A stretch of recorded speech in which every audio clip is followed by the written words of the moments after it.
All right, everyone. Welcome to the Coach Harry Show. Kendall Grayson, Coach Harry, and Zach White joining us this week.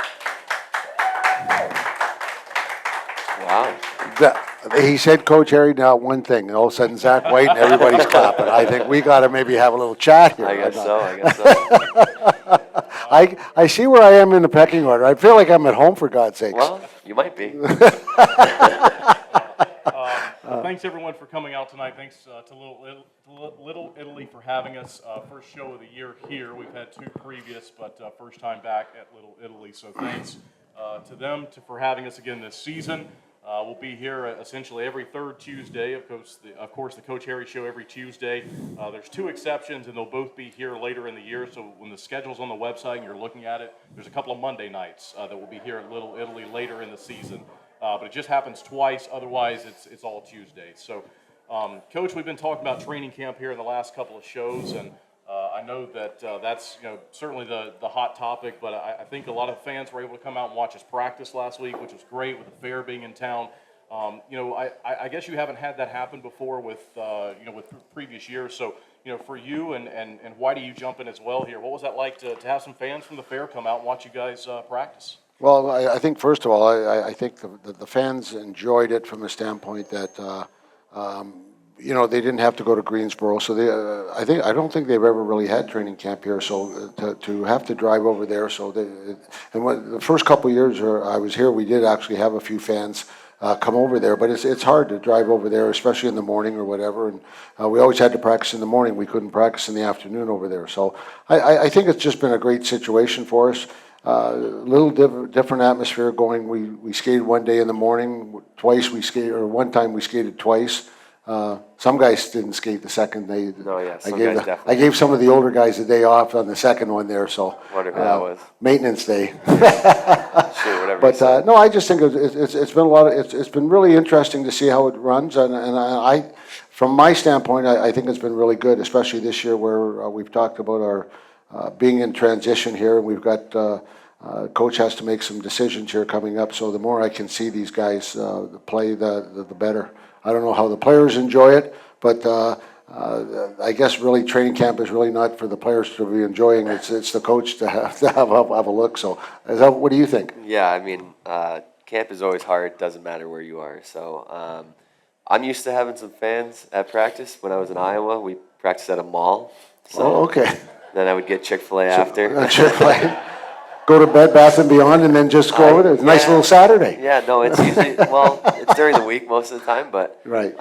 No, it's cool. It's good for the fans to get out and see kind of what we're doing and how we're practicing, preparing for each week. So I'm used to it. I know a couple guys are like, what the heck's going on here? But I think it was good for everybody. So I don't think a lot of fans actually know, I know some people come up to me and ask about practice and what we do and why we do it. We have our one fan there. I don't think he misses very many days, and he always asks me about the one day he said, "What about this 2-on-1 and that?" And then when you go to the games, you don't see the preparation on the things that we do here, and especially during training camp where there's a lot of teaching going on, especially this year here with the new guys. And as I said, I just think it's a different look. For what most people are used to, and as I said, I think they enjoy it. And Whitey, for you, how's it compared on the ice over the last couple of years? I've been asking Coach the last few weeks with the show. It's early. We obviously can't tell. We haven't played a game yet, but just from being around the guys, do you think the team will be pretty good this year? What's been the word out there? Yeah, I think it's always going to be hard. The first week. I guess technically we're having 2 training camps right now because we have so many guys at this point, but. I don't know. I don't want to set the expectation super high, and I don't want to obviously set it too low, but there's always a good chance for us to be a good team, right? We've been to the finals the last 3 years. I know I was only part of it for 1, but that's our goal is obviously to get back there and win the last game of the season. So just building on training camp, making sure every day we get better and building as a team, and then putting the right pieces in place. I think we talked this, and I mentioned this last week about transition time. This year here, I think we're going to have maybe 11 guys that came back from last year's team. So it's a little bit of a transition period. And so this year here is going to be a little bit of I want to say work in progress. I like what we have.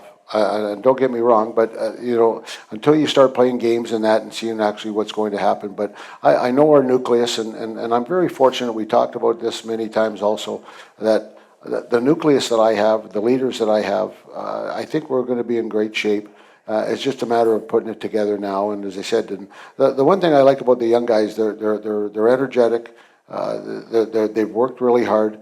And as I said, and during times where it's not always fun to go to practice when coaches, I don't want to say reprimanding, but trying to teach, and we're trying to learn things that the way we play. And so a lot of times it's different than what they're used to. So it's a transition time, as I said, but I'm enjoying it. I think it's good for the older guys too, to get these guys who are coming in here and working their tails off. And I just think that the older guys and the younger guys are mixing right now, and I just think it's good for the team. All right, everyone, we'll take our first break here at the Coach Harry Show and be right back. Thank you.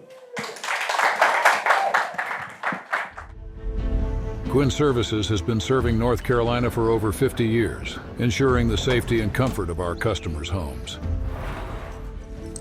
We take pride in bringing together the best electricians, plumbers, and heating and cooling technicians to bring convenience and unbeatable value to our customers. Life can be hectic. What better way to simplify than to have one company you trust to take care of all of your home's repair needs? Since 1972, integrity and customer satisfaction have been at the heart of everything we do. We are proud to have built a name our neighbors trust, one that provides peace of mind and a service that can be relied on, today, tomorrow, and for years to come. Thank you for trusting Gwinn Services with your home. We are proud to stand behind the work we do every single day to serve our friends and neighbors here in North Carolina. We are Gwinn Services. One call does it all. Flow Offer to Purchase makes it easy for you to generate an appraisal for a vehicle online in under 5 minutes. You can confidently use Flow Offer to Purchase to determine your vehicle's trade-in value or to get a real offer to sell it to us. Here at Flow, we've always had a transparent, interactive appraisal process that our customers love. We developed our Flow Offer to Purchase tool to offer you that same great experience online or through our Flow Garage app anytime, anywhere. Using Flow Offer to Purchase is simple.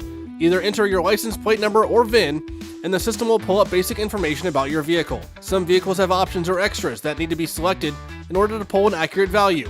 Then just tell us about the current condition of a few things like your tires, dents and scratches, or mechanical issues. From there, a real offer on your vehicle, whether you buy from us or not, is just a click away. Just a heads up, our staff will check over your vehicle to ensure your Flow Offer to Purchase is accurate. Your satisfaction is our priority. Flow Automotive dealerships have processed tens of thousands of vehicles using Flow Offer to Purchase, which has resulted in buying many thousands of cars from customers. Try Flow Offer to Purchase for free today. You can access this tool by clicking Sell Trade on flowauto.com or your dealer site by starting the Sell Trade dialog in the center of the homepage. All right, everyone, welcome back to the Coach Harry Show, our second segment of the night. It's probably a little loud for you over there. Just a touch. Yeah, just a touch. All right. Still He's a short guy. He's got little ears. Yeah. That's pretty loud. It's a whole thing. You gotta adjust to it. Whitey, since you're our guest here tonight, I thought we'd talk about you a little bit. Just tell the folks, where you've been, some different places you've played, college career, professional career. You've been successful, and we're glad to have you back for another season. Yeah, I think when I came back last year, I talked about some of the places that I've been playing in the coast. Just a really cool experience. I never thought that I would have, that moment in my life. I was always told that I wasn't going to be able to play and even go to college. So just kind of telling the haters that, it's definitely possible and not pave the way for D3 guys, but also give opportunities to people and see like, okay, even if I do play Division III, I'm still able to have a professional career in some capacity, whether it be I was in France. One of the greatest times playing hockey was over there, and getting to see that part of the world was really cool. And then obviously coming back here to Carolina after COVID was interesting because we were only on the road, so get to play in front of a lot of fans and people who are passionate. I always say it's kind of like the NHL here, so that's how they treat us, and they really care about what we do down here and where we're at. And obviously with all the changes happening too, there's still that passion and commitment to the team. College was definitely an experience. Started off not playing much, and then you finally get your chance to play, and you get an opportunity, and you kind of just got to keep rolling with it. And I think that's what made me have the career that I've had so far, and just kind of, proving to myself that I am capable and I am worth, being able to play in these leagues and doing it at a fun level, and kind of just making my own way and taking the unbeaten path, right? So it's kind of where I'm at right now, and now we're here and trying to be successful and hopefully win a championship. He makes a great point there where, a lot of coaches and a lot of people in the game or fans and all that, they look at their bios and they kind of get awestruck at stats and stature and all these different things like that. And if you look around the league, not just in our league, and it's a credit to him where, he had to fight for everything he got, and he literally he had to fight everything, but that's a compliment. I just saw something on Josh Allen.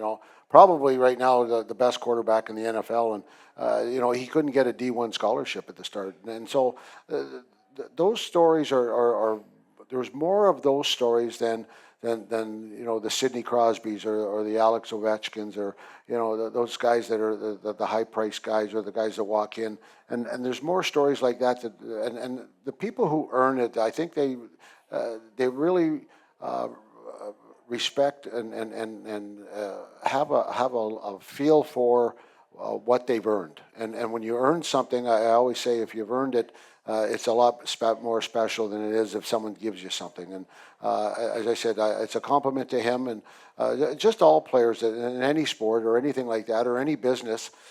Someone that's you're going into something. You might not have the greatest grades or something going to school, but if you work hard enough, you can get to where you want to get to. And as I said, it's a compliment to him, and he's a big part of our team right now, not just on the ice but off the ice. And You mean little, right? what's that? You mean little? Little, okay. I'm trying to be nice tonight, okay? It's been a long day. I'm trying to be a nice guy here, so. But if you want to go with little, we'll go with little. But no, it's as I said, it's a compliment to him, and as I said, he's a big part of our team. And, you mentioned playing in France, and I want to go back to that because I think that's something that's really cool that a lot of people, they'll never experience that, So could you just touch on that, just playing in Europe for that season, playing in France, what do you remember about that, and what are some things that were different and you didn't know about until you got there? Right. Other than the Nouveau Beaujolais. And the people who don't know what that, they have the red wine they call Nouveau Beaujolais, and it comes out once a year, and it's just for like 2 weeks. Everybody goes and gets about, I don't know how many bottles in France, but it's all you're drinking is Nouveau Beaujolais. Do you remember that? The wine is unbelievable. Yeah, so that was, but other than that, do you remember anything else other than France? No, I just think that like the scenery is beautiful. Everything is created how they made it way back when. Like I remember I lived in Cholet in basically the middle of France, and they were redoing a church, but they were doing it the way that they had done it, like back whenever they had done it. So it took them so long to rebuild, and the culture there is not like anything here, and everything's so relaxed. And I always say to everybody, like, I could be 2 hours late to a meeting, and they would still be like, okay, well, let's start the meeting. And it's like, how like, I'm not used to this. 2 hour lunches every day, like, and then they just go back to work for a couple more hours, and then their day is done. Everything's so relaxed. The scenery is beautiful. The people, even though I was American, they respected that I was trying to speak their language versus some others who they didn't care for. But the hockey side of it was, it was my first professional season, so it was very cool. Big ice there, so it's definitely a lot different from here, where it's, pretty standard, same size everywhere. There you could be on Olympic size ice, and then you could be, even smaller than here.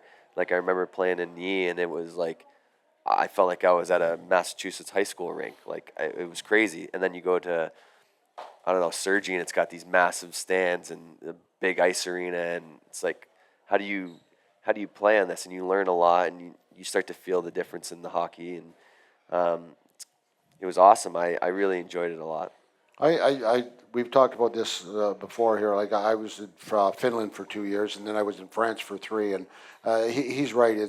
And the people over there, as I said, when you try to speak French and you don't, even though you don't speak it very well, if you tried it, they just kind of fell in love with you, and they wanted you to try it. And so I didn't care if I messed it up or not. I think I called some people things I might not have supposed to have called them, but they used to laugh about it, and then they'd say they used to call me Big Moustache, and they used to say, hey, English, please, no French. So, but it is a great experience, and as I said, anybody that can go over there and play for a year and see a different part of the world, and it's great. And even if you hear you go to a different state, things are different. You go up north, it's different than down south. I'm coming from Canada, and the Whitey's from northern the U.S. here, but you come down to here, or even I go to Texas, and it's a whole different world there too. So it's a great experience, and as I said, I had a great time, and my daughter was actually even born over there. So that's another story, but we don't have time for that one tonight. But no, I think if you go over there with the right attitude, you can have a great experience, not just of the hockey part, but the cultural experience. And I tell everyone that too. Everyone I've played with, if they haven't gone overseas, I say you have to go. Like, it's just completely different. Everything is very relaxed, and you just enjoy the game versus like all the stress that comes with playing in America, and like you have to be this certain type of level and player. And over there, it's almost like you're signed, you're there, you're pretty much on the team. Obviously, if you don't play well, it's a different story, but it's just a relaxed way of doing things, and it's beautiful wherever you go, and you take it in, and it's just a whole experience. So you're saying the coach puts a little pressure on no, you? No, okay. no, there's no pressure. I was just wondering, no There's pressure? definitely no pressure here. Okay. So if you don't score a goal or anything like that, Well, I've heard that a lot. Decrease in pay, apparently. Decrease, yeah. But that's actually where I was going next, was your experience here. So you've had some other professional experiences, obviously, other than France, and you mentioned those. But how did you wind up here, and what brings you back to continue playing? Because you're a great player. Obviously, you played at ECHL level last season, but here you are again. And as I mentioned earlier, certainly glad to have you back. Yeah, thank you. I don't want to say politics, but probably politics is why I'm back here. I had a good career, and I did everything that I possibly can think of. I've fought. I've had a season where I almost had a point a game in the coast, and then, I asked to get traded to go kind of closer to home. Didn't work out, and then I was going to go to Greenville, and I told the coach, I said, if you're not going to play me, I don't want to go. Like, I want to be somewhere where I'm respected and appreciated. Didn't work out. A lot of stuff happened there, and then got traded to Fort Wayne that final season, and I was like, you know what, I don't really love the game as much as I did anymore. I've done everything that I could do in the coast. I'm not being respected as much, and that's okay. Like, I'm a Division III hockey player, and that's what they see, and that's totally fine. But I figured, why don't I just go back to somewhere that, values me and appreciates me, and I know a lot of the guys there. So that's kind of how. Did you find a place? No. Oh, okay. No. Definitely did not. But fortunately, I had a halfway decent season last year, so they asked me to come back for another round. So that's kind of where I'm at now. But I did enjoy it. Like, the coast was, like I said, an experience.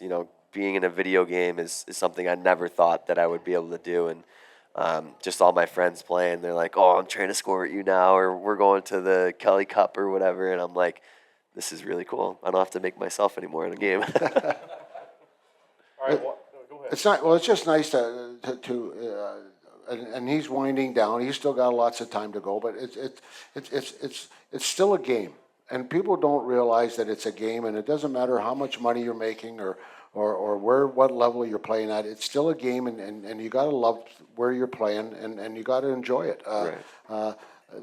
I've talked to many guys that I've coached and actually played in the National Hockey League, and they've called me and said, I'm not having any fun. And I'm like, I looked at their paycheck, and I'm like, I'd be having fun. Like, you know what I mean? And it's not always about the paycheck. It's about playing the game that you love.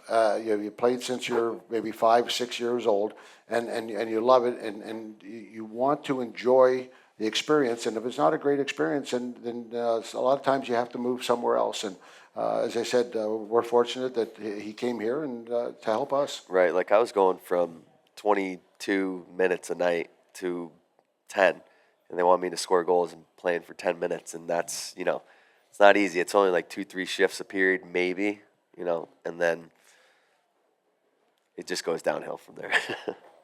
But that's okay, right? Because I'm here now. I think for some reason he wants to know how much ice time he's going to get. I see the back door, like I see it like just. Fordo's coming around. I'm looking back door for the tap in. I'm looking to see where I'm at. He just wants to know how much ice time he's going to get. So.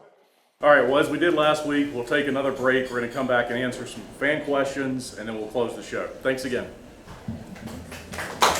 I want to stop being sidelined by pain. I want to tell him I'm in. I want a surgeon who speaks more knees than he can count. I want the best care in the game. I want a team that's with me every step of the way. I want to bounce back fast.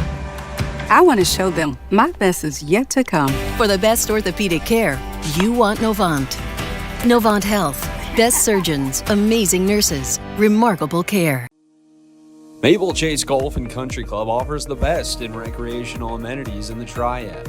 Come enjoy a meal at the Pine Brook Bar and Grill, relax by our pool and cabana, and gear up at the Pro Shop while sharpening your skills on our 9,000 square foot putting green, and play around on our 18-hole Ellis Maples Design Championship Golf Course. You can find out more at maplechasecc.com. That's maplechasecc.com.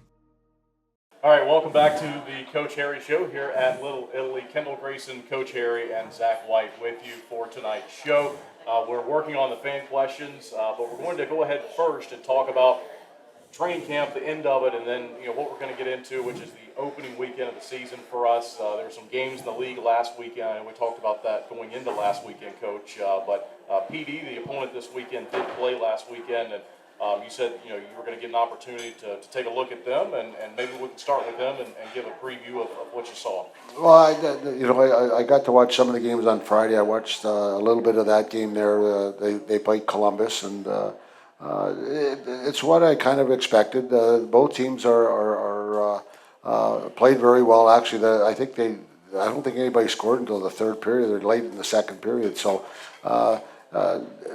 Typical first game. I thought it was good to watch the way they played, the way things they do there, and they're both experienced teams, and that's the one thing that's going to be in this league this year. A lot of experience, a lot of teams coming in here that guys have actually played at different levels and with a lot of experience. So I think from a fan standpoint, I think they're going to really enjoy this year of the level of competition and.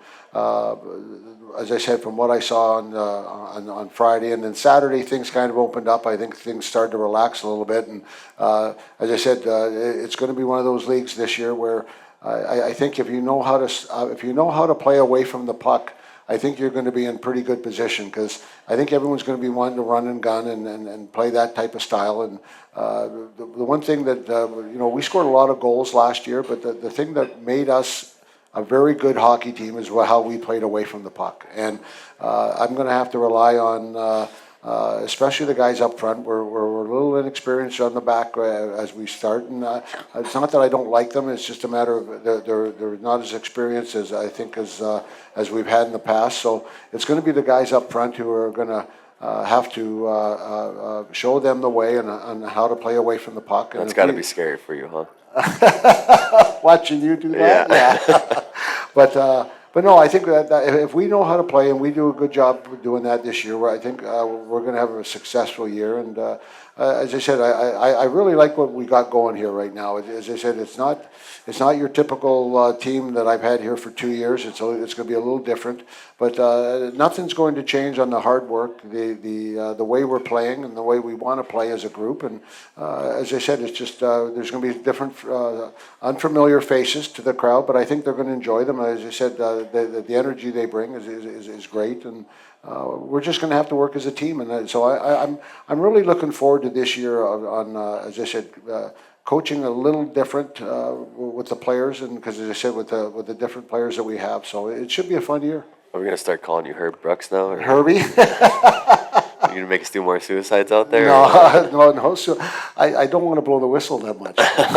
You just want to put your yelling outfit on? Yeah, my yelling outfit. that's I good. had that on today for a minute, so I had to get the tempo going a little bit today. So but Someone's got to do it, right? Someone's It's not- got to do it. It's not so. going to be me. But no, I as I said, and then I watched Danbury played Port Huron, and just another typical Danbury Port Huron game, and so nothing really surprised me this year. As I said, I just like the level. I like the way the teams played and the level, and so it should be a fun and interesting year. And what you want from the games, you want them tight. You don't want everyone likes to win those 10-0 games, and once in a while. From my standpoint, it's kind of nice. From their standpoint, they all get their cookies. But as I said, I think for the most part, most people like those games that you win 4-2, and it's a great game, and you do score that goal, and you get your cookie. But that cookie really means something, and so I think. That's what more people enjoy, and I think the fans really enjoy it. As I said, I think the fans last year, we talked about the one game we lost 1-0, how good a game it was, and so those are things that I see from this year. And Petey's going to come in this weekend with a very experienced team, very veteran like, and they've had 2 games under their belt, so they're going to be a little more familiar with what they're doing. But we're going to be at home. We're going to have our home crowd behind us, which is going to help. And as I said, it'll be a battle, and right from the start. But the way I look at it and the way practice has gone so far, I can't see the way we're not going to be ready for Friday. And let's go back to the practice. I know that fans always want to know about the numbers. There's a couple of players that have been cut already. You've got some final hard decisions to make coming up here the next couple of days. So where do things stand going into Friday night roster-wise, and what you're dealing with? 20's definitely out. 20. I'm just going to let that go. Okay, Yeah. I had a line for it, but I'm just going to let That's it go. okay. But no, we released 2 guys here today, and so we're down. I think the forward lines right now for Friday is kind of set. We still got some decisions to be made on the back end, and that's what coaches want. Coaches, that I tell the players when they come in here, you want me to not sleep at nights, and if you do that, then that tells me that they want to be here, and that it's hard to cut you, or it's hard to release you, or maybe have to trade you, or do something like that. So when you do that, and at the end of the day, if that's what you've done, and you've made the coach not sleep very well the night before, you've done your job. And it doesn't always work out, but you can go home and or do whatever you're going to do, and you should feel good about yourself, because you laid it out on the line. You made it hard on them, and sometimes there's hard decisions. And being in the seat that I'm in, sometimes it's not always the fun part of the game, having to tell players certain things, or releasing people, and you see the disappointment. And Whitey and I talked today about the one thing that I hope I never forget is sitting on the other side of the chair, and how those people feel at the time. And as I said, as long as I coach, I try to remember that one day I was sitting in that seat. So I want to be respectful, and I want to make sure and try to help them out. But there's going to be some hard decisions, and so far I give the players a lot of credit. They've made it hard on me, and I rely on the older guys too to give me some input, because it's their team too. And as I said, talking to them, they think they've worked hard too. So it's going to be a tough decision, and I got to make that in the next couple of days. Is that why we're skating more? Because you can't sleep? I can't sleep. You don't know what drills to do? I haven't slept much lately, but we're okay though. That's good to hear. Whitey, I was going to go there next, actually. So, you're part of a group that's coming back from last season. Obviously, some great memories and success last year as well. How was it just to be back? I think I asked Coach this, back in show number 1 that we did a few weeks ago. But for you, what's it like to be back and be practicing with your teammates again? A lot of new faces, but of course, a lot of guys that you know. Yeah, I mean, obviously came back for a reason. I like a lot of the guys, the coaches, okay, but no, I'm kidding. Good coach. Main reason why I'm back is because I like how he coaches, and he has a lot of good systems, and he kind of lets us play freely, so that's a big thing. And the new guys coming in, everyone's very nice, respectful, and I think that makes it easier to kind of gel with everyone, whereas there's no egos as much as some other places that I've played. So I think in relation to that, it just makes a good culture, and we can build off that. And, things don't start off great. Guys are willing to learn and grow and develop. So that's part of a positive culture environment for us. All right, well, we'll take another break, come back and get to those fan questions that we passed out earlier, and come back for one last segment, close the show. Thanks. Being your best is hard. You gotta take care of yourself. You got your husband. Let's put in a pool. For the kids. For the kids. Forget the car. How about a motorcycle? And if you own a business? We need servers from like this century. Yeah.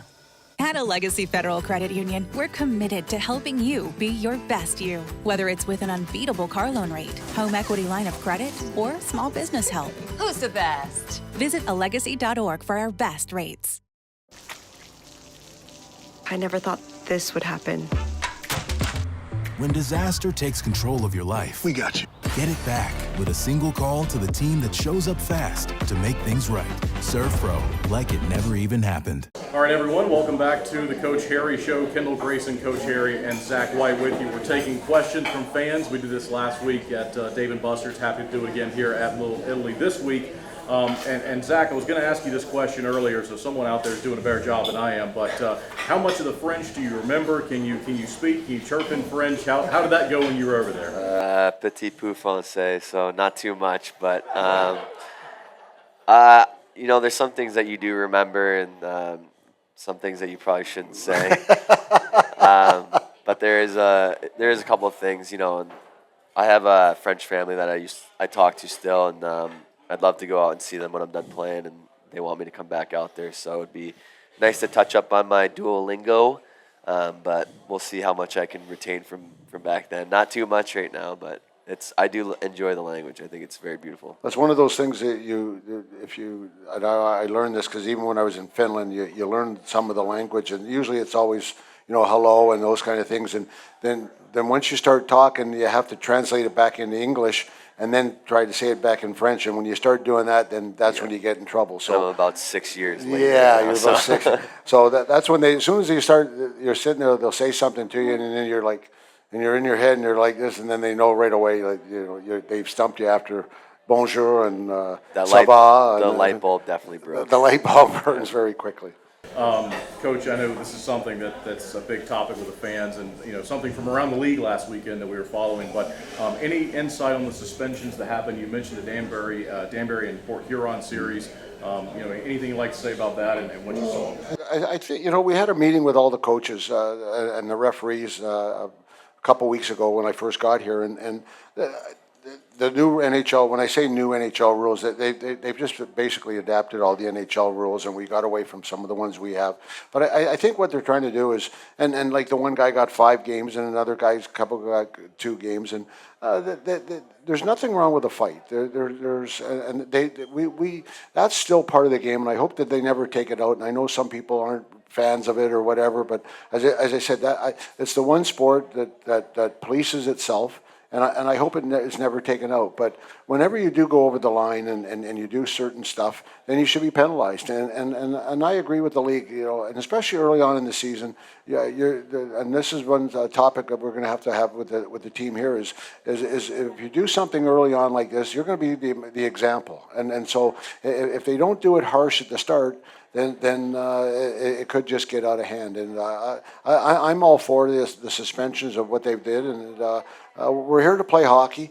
As I said, fighting's part of the game, but some of the antics that happened last weekend shouldn't be in the game. And even the NHL, there's been some fights and different things early on, and people are still trying to make hockey teams. And so I know these things, and the energy is that first 2 or 3 weeks, always the energy is so much, and then all of a sudden everybody settles in, and, you kind of start to play. And then, as the season wears on, then all of a sudden, near the playoffs, and everything ramps up again. So I wasn't surprised at what happened, but I agree with what the league did and clamped down on it.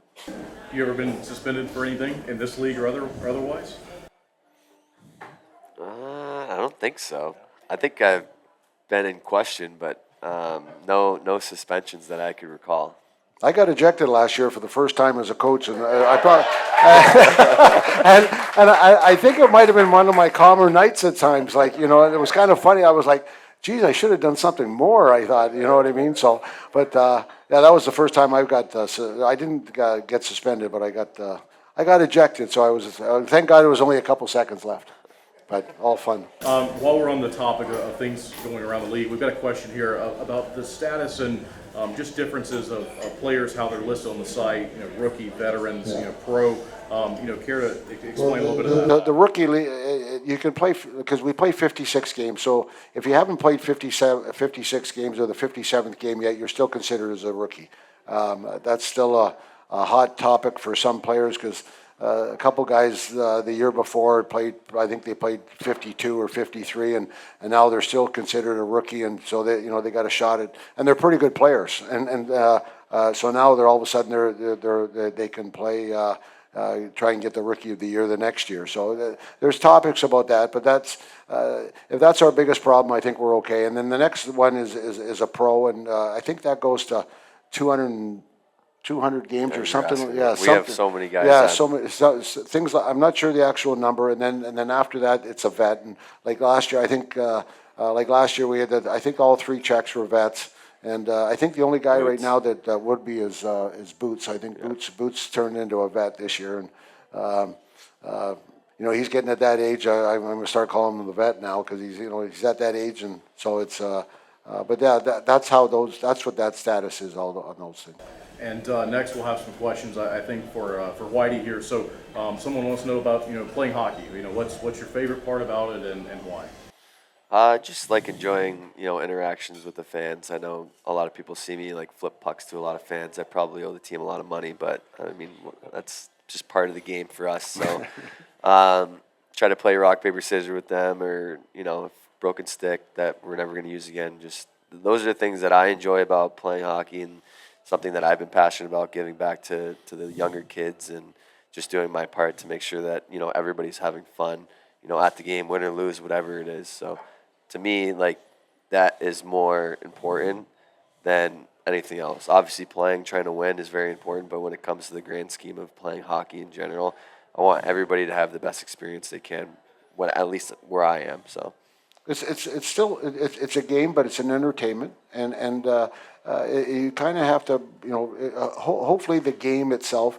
But it's the players' interaction, especially at this level here, that with the fans and with that guys like Whitey and other guys do, that just completes the whole thing. As I said, you can go to a game, watch a great 2 teams play their hearts out, and a great experience there. But then also it's the experience with the players, and as I said, I think the players get just as much out of it as the fans do. And be careful with this question. Who's your favorite coach? I warned you. Yeah, I think that one's still pending. No, Harry has been a great coach.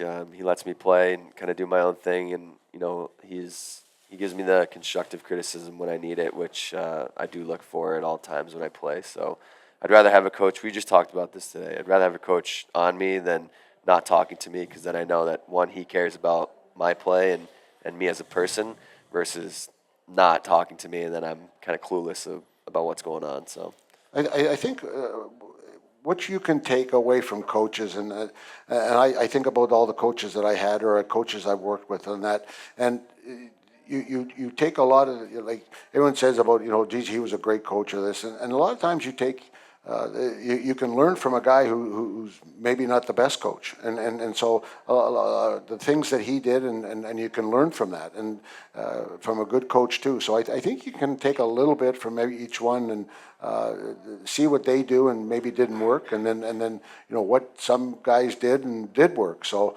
I think if you look at all the coaches that I've had over the years, I think I've tried to take a little bit of everybody and then make it my own.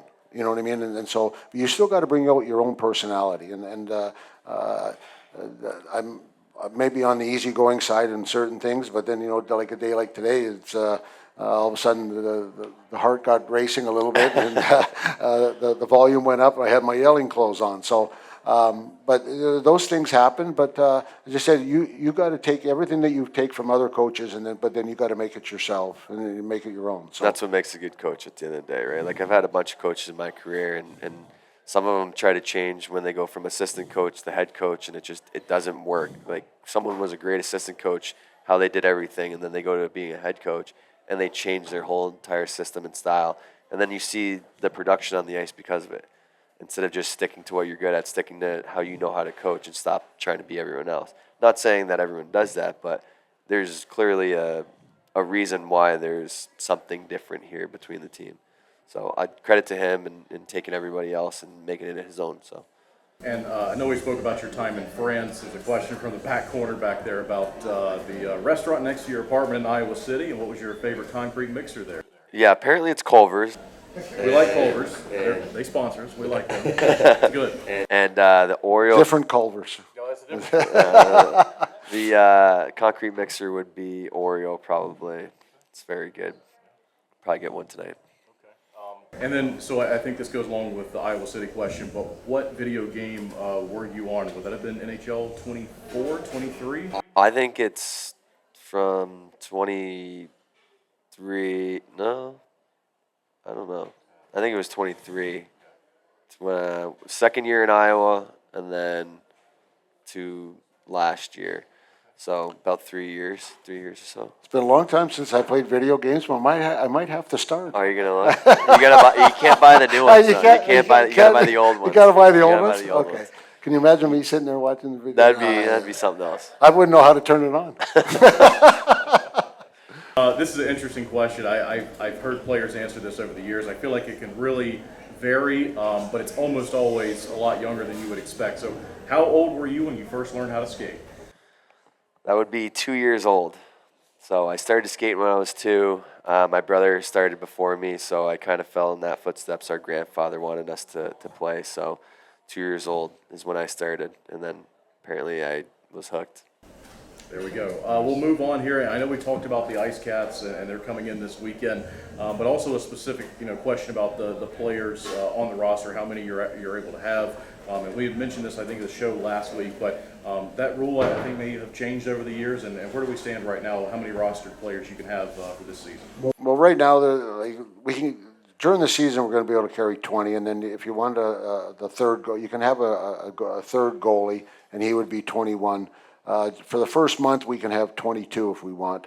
Right now, we're probably going to be starting off with 20, and then we might even have 3 goalies as we speak right now. Those are the questions that the hamster is running around in right now up here, trying to figure that one out. So, but yeah, you can have 20, and you only can dress 18. So it's going to be a little different this year, where you might you're going to have to sit out 2 guys, and that's always a tough thing when guys have to sit out. But as I said, it's not something I enjoy, but it's the way the league rules are now, and they're not having this, as everybody probably knows, they're called 4-gamers we've had over the years, where you can sign a guy to a 4-gamer, but he's not really, he's on your roster, but he's not really on your roster. And now it's going to be, you don't have that, so you have 20 players. So if someone does get hurt, and I've always been inclined to, and you can ask him this question, like, guys want to play, and if you're here, you want to play, and so even when I was in Danville, and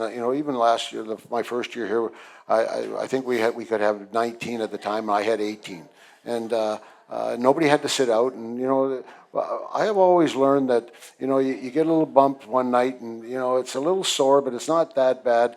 If you have to play, you play, and I understand about an injury, you can't play, but a lot of times I think I've had more success when guys, they know they got to play, so they play, and as I said, they want to play. I think nobody wants to sit out, and so those situations. So I think guys like it. Yeah, no, I agree. I think there's a difference between being hurt and injured, and it kind of just goes to show if you're really passionate about what you do. So. All right, we'll take one last break. Thanks again for the fan questions. We'll take one last break, come back, and wrap things up. Thank you.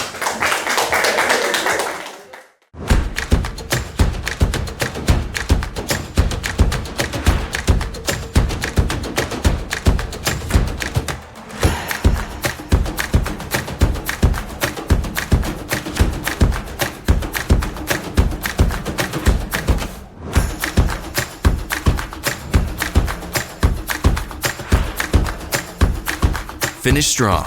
Start here. Atrium Health Wake Forest Baptist. Every car gets warning lights, but did you know the color actually means something too? Red indicates an issue that requires immediate attention. Orange indicates a less urgent issue, like a vehicle service requirement. Blue and green give you information on lights and indicators. The more you know with Flow. All right, everyone, welcome back for the final segment here of the Coach Harry Show, Tuesday night before the home opener, before the opening weekend of the season for us. Coach, this is, one of the most exciting times of the year. I know everyone gets up for playoffs, but the start of the season, it's like Christmas morning for the people that cover it, that love it, that coach it, that play it, that sit up in the stands and support us. So we're really looking forward to the weekend. Before we go, I'll just get your thoughts on what we got coming up here. Well, I think it's going to be a great weekend. The good team is coming into play. It's going to be a dogfight, as we've talked about, with the level of play that they play, and I believe how we're going to play. But as you just said, opening night, if anybody's watched, the NHL just started last week or this week, and you listen to a couple guys that been in the league and for 17, 18 years, and they have butterflies on opening night, and it's one of those times where, as I said, all the players will get introduced. We'll have some a little bit of fanfare there on Friday night just to get ready for the game, but it's just that opening night atmosphere, and hopefully it's a great crowd, and which we normally have, but it's just it's a great experience, and you always remember opening nights for some reason. There's something about opening nights that you remember, maybe playoff games too, but opening nights, something a little bit special about that. And as I said, I can't wait, and it should be a great game. Yeah, no, I agree. I think if you're not having butterflies in your stomach, then there's something wrong, obviously, and that was one of the reasons why I decided to leave the coast, because I wasn't feeling that way anymore. And now I came back here, and I get that feeling. So you got to enjoy it and enjoy opening night, because there's only so many that you get left. So tickets at TwinCityThunderbirds.com. And again, we'll do this again next week, next Tuesday. We're going to be at Earl's next week again. But we'd like to thank Little Italy for having us. Thank you for coming. Thank you, everybody, for coming. Really appreciate it. See you next week. Thank you. Thank you.